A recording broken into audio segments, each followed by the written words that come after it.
Mr. and Mrs. Brown first met Paddington on a railway platform. In fact, that was how he came to have such an unusual name for a bear, for Paddington was the name of the station. The Browns were there to meet their daughter Judy, who was coming home from school for the holidays. It was a warm summer day and the station was crowded.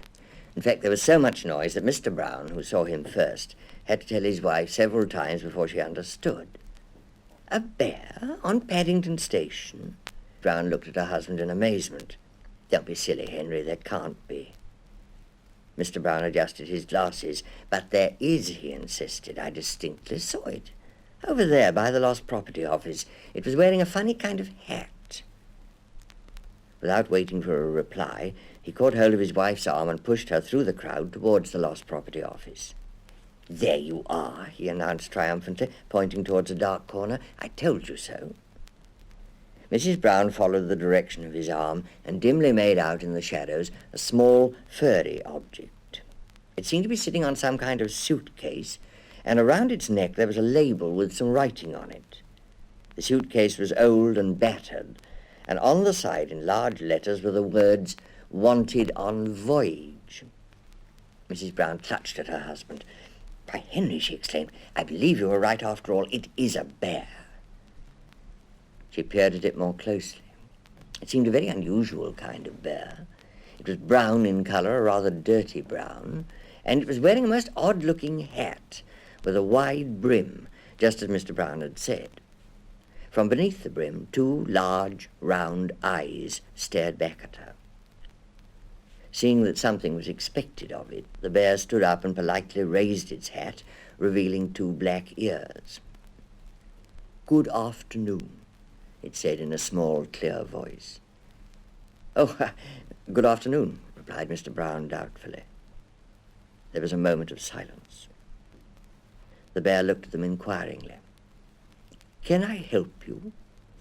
Mr. Brown looked rather embarrassed. "Well, no, as a matter of fact, we were wondering if we could help you." Mrs. Brown bent down. "You're a very small bear," she said. The bear puffed out its chest. "I'm a very rare sort of bear," he replied importantly. "There aren't many of us left where I come from." "And where is that?" asked Mrs. Brown. The bear looked round carefully before replying. "Darkest Peru. I'm not really supposed to be here at all. I'm a stowaway." "Stowaway?" "Yes," said the bear. "I emigrated, you know." A sad expression came into its eyes. "I used to live with my Aunt Lucy in Peru, but she had to go into a home for retired bears." "You don't mean to say you've come all the way from South America by yourself?" exclaimed Mrs. Brown. The bear nodded. "Aunt Lucy always said she wanted me to emigrate when I was old enough. That's why she taught me to speak English." "But whatever did you do for food?" asked Mr. Brown. "You must be starving."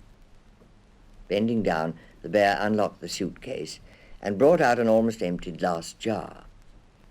I ate marmalade," he said rather proudly.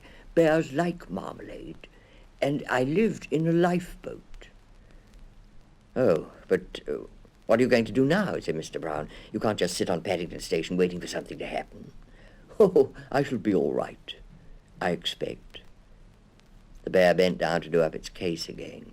As he did so, Mrs. Brown caught a glimpse of the writing on the label. It said simply, "Please look after this bear. Thank you." She turned appealingly to her husband. "Oh, Henry, what shall we do? We can't just leave him here. There's no knowing what might happen to him. London's such a big place when you've nowhere to go. Can't he come and stay with us for a few days? He'd be such company for Jonathan and Judy, even if it's only for a little while. They'd never forgive us if they knew you'd left him here." "Well, I don't know. It all seems highly irregular," said Mr. Brown doubtfully. "I'm sure there's a law about it." He bent down. "Would you like to come and stay with us?" he asked. "That is," he added hastily, not wishing to offend the bear, "if you've nothing else planned." The bear jumped and his hat nearly fell off with excitement. "Oh, yes, please, I should like that very much. I've nowhere to go and everyone seems in such a hurry." "Well, that's settled then," said Mrs. Brown, "and you can have marmalade for breakfast every morning, and—" "Every morning? I only had it on special occasions at home," said the bear. Marmalade's very expensive in darkest Peru. Then you shall have it every morning starting tomorrow, continued Mrs. Brown, and honey on Sunday. A worried expression came over the bear's face. Will it cost very much? He asked. You see, I haven't very much money. No, of course not. We wouldn't dream of charging you anything. We shall expect you to be one of the family, shan't we, Henry? Mrs. Brown looked at her husband for support. Of course, said Mr. Brown. Yes, of course. By the way, he added, if you are coming home with us, you better know our names. This is Mrs. Brown, and I'm Mr. Brown. The bear raised its hat politely twice. Well, I haven't really got a name, he said, only a Peruvian one which no one can understand. Well, then, we'd better give you an English one, said Mrs. Brown. It'll make things much easier. I know what. We found you on Paddington Station, so we'll call you Paddington. Paddington. The bear repeated it several times to make sure. Paddington, Paddington. It seems a very long name. Quite distinguished, said Mr. Brown, quite distinguished. Yes, I like Paddington as a name. Paddington it shall be. Mrs. Brown stood up. Good. Now, Paddington, I have to meet our little daughter Judy off the train. She's coming home from school. I'm sure you must be thirsty after your long journey, so you go along to the buffet with Mr. Brown, and he'll buy you a nice cup of tea. So off they went to the buffet. And in the buffet, Paddington removed his hat and laid it carefully on the table while Mr. Brown poured out the tea. He looked hungrily at the cakes, in particular at a large cream and jam one which Mr. Brown placed on a plate in front of him. There you are, Paddington, he said. I'm sorry they haven't any marmalade ones, but they were the best I could get. Oh, I'm glad I emigrated, said Paddington as he reached out a paw and pulled the plate nearer. Do you think anyone would mind if I stood on the table to eat? Before Mr. Brown could answer, he had climbed up and placed his right paw firmly on the bun. It was a very large bun, the biggest and stickiest Mr. Brown had been able to find, and in a matter of moments most of the inside found its way onto Paddington's whiskers. People started to nudge each other and began staring in their direction. Mr. Brown wished he had chosen a plain, ordinary bun, but he wasn't very experienced in the ways of bears.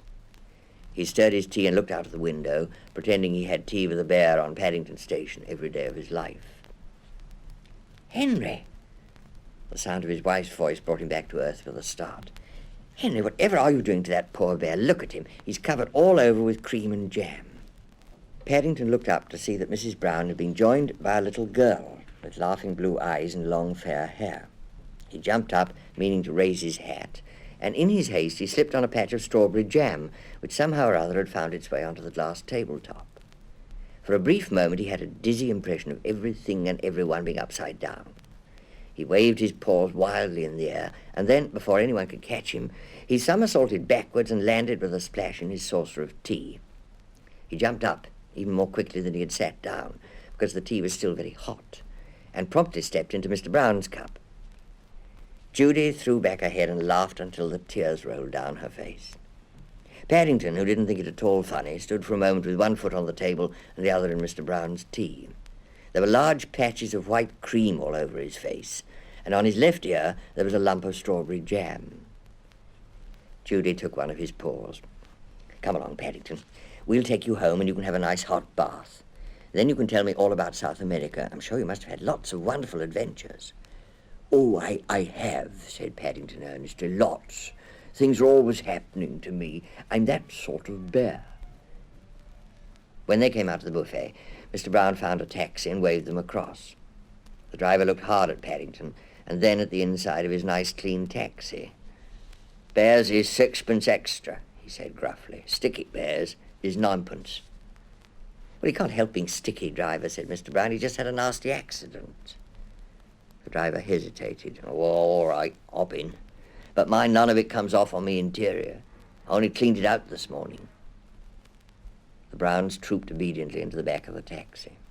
Mr. Brown leaned forward. Number 32, Windsor Gardens. The driver cupped his ear with one hand. Can't hear you, he shouted. Paddington tapped him on the shoulder. Number 32, Windsor Gardens, he repeated.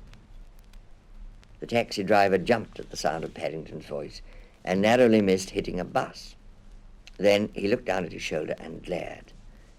Cough, cream, he said bitterly. All over me new coat. I beg your pardon, said Paddington. He bent forward and tried to rub the stain off with his other paw. Several bun crumbs and a smear of jam added themselves mysteriously to the taxi driver's coat. The driver gave Paddington a long, hard look. Paddington raised his hat, and the driver slammed the window shut again. "Oh dear," said Mrs. Brown. "We really shall have to give him a bath as soon as we get indoors. It's getting everywhere." Paddington looked thoughtful. It wasn't so much that he didn't like baths. He really didn't mind being covered with jam and cream. It seemed a pity to wash it all off quite so soon. But before he had time to consider the matter, the taxi stopped and the Browns began to climb out. Paddington picked up his suitcase and followed Judy up a flight of white steps to a big green door. "Now you're going to meet Mrs. Bird," said Judy. "She looks after us. She's a bit fierce sometimes, and she grumbles a lot, but she doesn't really mean it. I'm sure you'll like her." Paddington felt his knees begin to tremble. He looked round for Mr. and Mrs. Brown, but they appeared to be having some sort of argument with the taxi driver.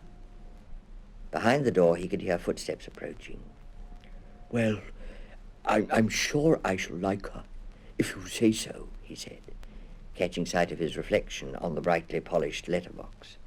"But, will she like me?"